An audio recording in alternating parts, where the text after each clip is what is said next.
Me gustaría, Sofía, agarrar eso que has dicho, que me parece muy importante. No siempre se florece. Esto he tardado bastante tiempo en aprenderlo y me ha frustrado muchísimo, porque tenemos la idea de que ser fructífero es siempre dar la evidencia del fruto notable, ¿no? Así es. Pero para ser fructífero debe haber épocas en las cuales no estás floreciendo. Así es. Intento explicar esto. En Guatemala me han dicho que se le llama la tierra de la eterna primavera, ¿sí? Claro. Y eso es muy bonito, pero en el contexto bíblico, en esa latitud y altitud, las estaciones están muy marcadas. Tenemos primavera muy marcada, verano muy marcado, otoño muy marcado, invierno muy marcado. Ahí no hay una eterna primavera. Ahí hay cambios muy fuertes. Y parte de la riqueza natural que tenemos es debido a esos cambios. Para que ciertos árboles den fruto como lo dan, en primavera, necesitan haber pasado un invierno. En el invierno se caen las hojas. Pero entonces el árbol no gasta energía en mantener las ramas, sino que se concentra en las raíces. En el invierno, que parece una temporada malísima para el árbol, está ocurriendo algo que lo prepara para una primavera fructífera, y está echando raíces. Y esto, para mí, por eso esa frase de no siempre se florece, ha sido muy sanador. Ay, me emociono. Porque ha habido momentos en mi vida en los cuales parecía que no estaba floreciendo, que no estaba dando fruto. Pero con el paso del tiempo Dios me dijo, en esas temporadas estabas echando raíces, estabas profundizando en cosas muy valiosas en tu vida que iban a generar el carácter necesario para sostener el peso del fruto. Porque el fruto pesa mucho, ¿eh? Y si no tienes buenas raíces, te puedes caer. Y creo que tenemos que celebrar las primaveras, pero también los inviernos. Y tenemos que decir, gracias Dios por este invierno. Aunque nos cueste admitirlo, los necesitamos también. Hay una palabra que me gusta mucho que está en Salmos y tiene otra perspectiva de la vida de José. Por ejemplo, dice en Salmos 105:16, mandó hambre a la tierra de Canaán y cortó la provisión de alimentos. Yo solo quiero que veamos todo el panorama en donde está viviendo un invierno largo José. Un invierno largo, pero está a punto de terminarse e iniciar una nueva temporada, porque dice, mandó hambre a la tierra de Canaán y cortó la provisión de alimentos. ¿Quién tenía ya alimentos? José. Termina el invierno para José y comienza el invierno para los hermanos. Porque Dios cortó la provisión en Canaán y es cuando se quedan sin alimentos y el padre Jacob los envía a Egipto a pedir alimentos. Mira qué interesante. Entonces quiere decir, y Canaán significa lugar bajo. No fue un lugar alto, fue un lugar bajo, pero mira lo que dice. Quiere decir que estaba terminando un proceso y una temporada en José e iniciando en sus hermanos. Quiere decir que ninguno nos vamos a quedar sin vivir un proceso, sin vivir un invierno, sin vivir un verano, sin vivir un otoño, sin vivir una primavera en nuestro corazón y para nuestra vida. Pero fíjate que José comienza en la historia y que José termina en la historia. Un José... Siempre como que tenemos una idea romántica de José, pero José tenía un carácter no formado al principio. Era un poco soberbio, chuleando de sus sueños, siendo poco prudente, diciendo esas cosas delante de sus hermanos, que hasta su padre se sonrojó. Pero ¿cómo estás diciendo esto, hijo? Y era verdad, iba a ocurrir, pero él no estaba procesado. Al final de toda esta historia vemos un José maduro que es capaz de abrazar a los hermanos traidores y ver a Dios en el proceso de su aflicción. Él dice, lo que vosotros pensasteis para mi mal, era Dios usándolo para el bien de todas estas personas. Entonces, no hay madurez sin pasar por diferentes temporadas que nos van formando. Y qué interesante porque mira lo que dice y confirma el versículo 17. Luego, siempre aquí en Salmos, Luego envió un hombre a Egipto delante de ellos, a José, quien fue vendido como esclavo. Le lastimaron los pies con grilletes, mira qué interesante lo que dicen Salmos, y en el cuello le pusieron un collar de hierro. Quiere decir que lo lastimaron sus pies, lastimaron, escucha esto, su cuello, pero no pudieron lastimar su corazón. Porque donde daba vida el sueño era en su corazón y era donde estaba siendo formado su carácter. Pero mira qué interesante se pone en el verso 19. Hasta que llegó el momento de cumplir sus sueños, el Señor puso a prueba el carácter de José. Escucha lo que dice esta versión. Ahora justamente lo que estabas hablando. Entonces dice, el Señor puso a prueba el carácter de José. Quiere decir, escucha esto, que la promesa o la prueba o la temporada que estaba atravesando no se mide por tiempo, solo por madurez. Era cuando ya estaba listo José. Me impresiona tanto esto que dice. Entonces el faraón mandó a buscarlo y lo puso en libertad. El gobernante de la nación le abrió la puerta de la cárcel. El gobernante de la nación. Pero fue puesto a prueba el carácter de José. Quiere decir que cuando su carácter estaba listo, no tenía que ver con tiempo únicamente, tenía que ver con madurez en su vida. Y qué interesante como dice acá en Salmos, ¿verdad? Le pusieron en su cuello, le pusieron en sus pies, pero nunca en su corazón. Él sabía que la clave era su corazón. Y ustedes hablaban de proceso, hablabas tú de madurez, de carácter, y hablabas acerca de Canaán, significa un lugar bajo. Y es que si algo sucede o algo internamente hablando que Dios hace en nuestra vida es lo que cuando damos fruto, ¿cómo podemos ver la diferencia? Por ejemplo, ¿cómo se ve la diferencia entre el trigo y la cizaña? ¿Sí? Si tú lo ves a simple vista, parecieran iguales, pero hay una gran diferencia. El trigo, cuando tiene fruto, se inclina, la cizaña no. La cizaña se mantiene erguida. Entonces, definitivamente, creo que cuando Dios verdaderamente está procesando nuestra vida, tiene que haber esta inclinación, esta rendición, este rendir el orgullo, la soberbia y decir, Señor, no fui yo, no fueron mis fuerzas, no fueron mis dones, no fueron mis talentos, fuiste tú. Lo único que yo tenía que hacer era rendir. Entonces, muchas veces queremos dar fruto, pero no queremos rendirnos. Y dice acá en el verso 21, José quedó a cargo de toda la casa del rey, llegó a ser administrador de todas sus posesiones. Quiere decir que donde es formado nuestro carácter en las diferentes temporadas, nos da la autoridad para también poder administrar lo que Dios ahora tiene para nuestras vidas. Y voy terminando con este versículo, verso 22. Con total libertad instruía a los asistentes del rey y enseñaba a los consejeros del rey.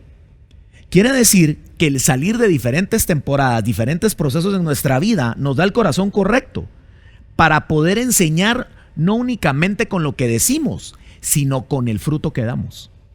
José los instruía por el fruto. No es la enseñanza, no es por la letra, es por el fruto de lo que has permitido que Dios haga en tu vida hasta la raíz y poder enseñar desde el fruto, no únicamente con palabras aprendidas, sino en aquello difícil que hemos atravesado en una temporada y que podemos dar el fruto para instruir a otros. Wow. Sí. Fuimos llamados a dar mucho fruto, dice Juan. No fruto, sino mucho fruto. Y creo yo que es muy importante el reconocer que solamente lo podemos hacer si Dios está con nosotros. Nosotros tenemos varios puntos de vista, queremos tomar las decisiones, pero cuando nos aferramos a su palabra y a su consejo, lograremos por dónde. Sabremos por dónde caminar, qué decisiones tomar, y el dar mucho fruto será la consecuencia de haberle creído a Dios. Por eso es muy bueno creer que en una temporada difícil Dios está con nosotros. A veces pensamos que solamente por estar muy bendecidos creemos que Dios está con nosotros porque estamos muy bendecidos. Pero cuando no nos está yendo muy bien, comenzamos a veces a dudar de que Dios está con nosotros. Pero es ahí donde Dios verdaderamente formará nuestro carácter y nos llevará al cumplimiento de su promesa.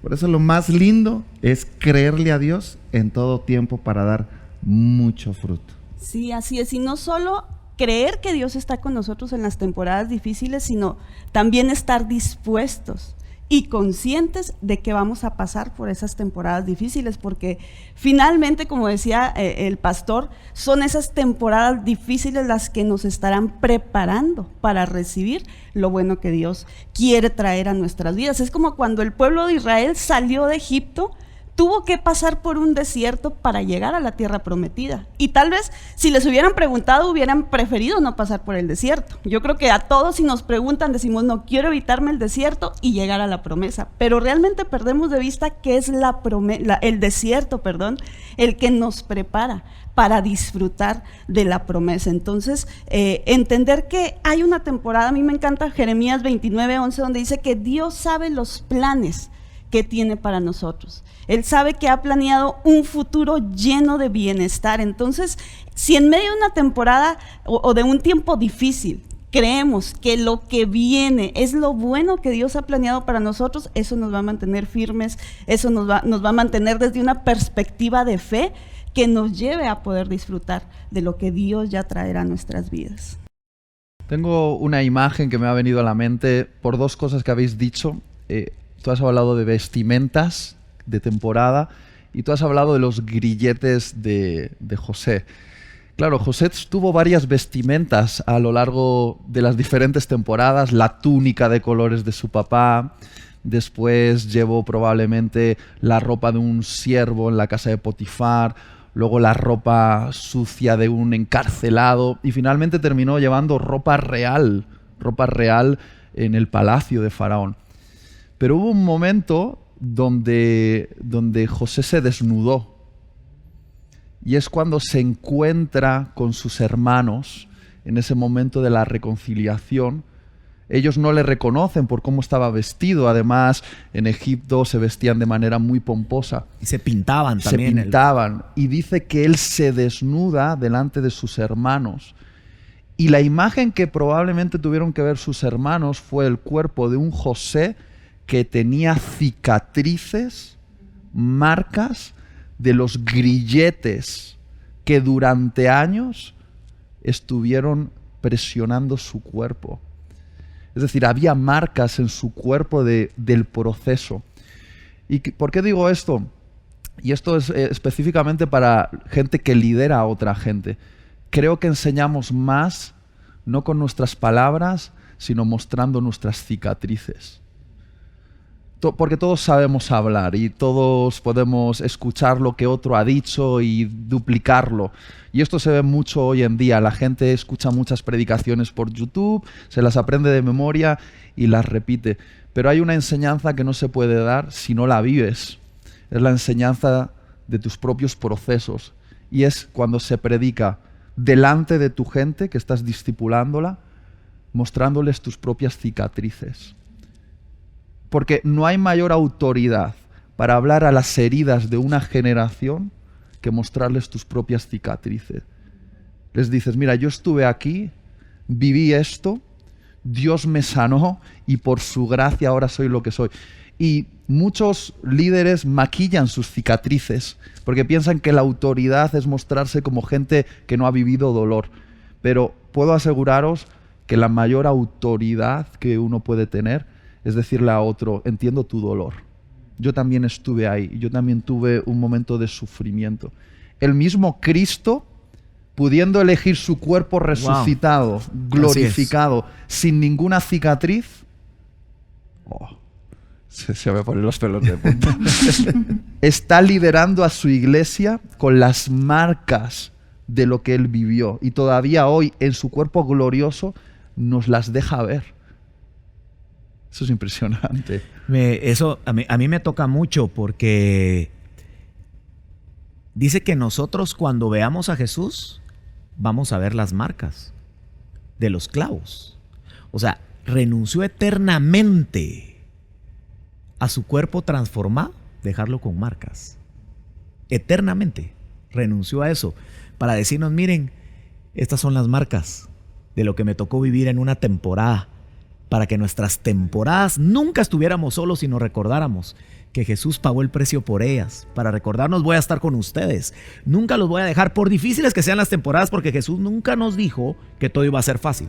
En el mundo tendréis aflicción.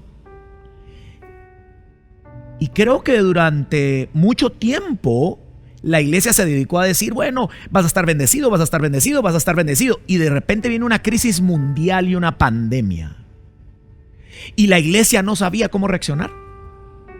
Porque se les estuvo diciendo todo el tiempo, vas a estar bendecido, vas a estar bendecido, vas a estar bendecido. ¿Y qué pasó? Si ahora no estoy tan bendecido. ¿No será que se nos olvidó lo que Cristo dijo? En el mundo tendréis aflicción. Confiad, yo he vencido al mundo. Entonces hay marcas, qué interesante lo que decías. No nos avergoncemos. Aún hay marcas por los errores que hemos cometido. Y puedes decirles, mira, esta marca que me quedó aquí, imagínate un Jacob. Fui descoyuntado. Me quedó una marca, pero estoy bendecido por Dios. Quiero decirte que fui descoyuntado porque habían cosas que habían que arreglar en mi vida. No esconder, yo me imagino ya no un Jacob tan perfecto para el mundo, pero sí bendecido por Dios. Mira, ya no estoy tan perfecto, ahora renqueo un poco para caminar. Pero ¿sabes qué? Dios ha transformado mi vida.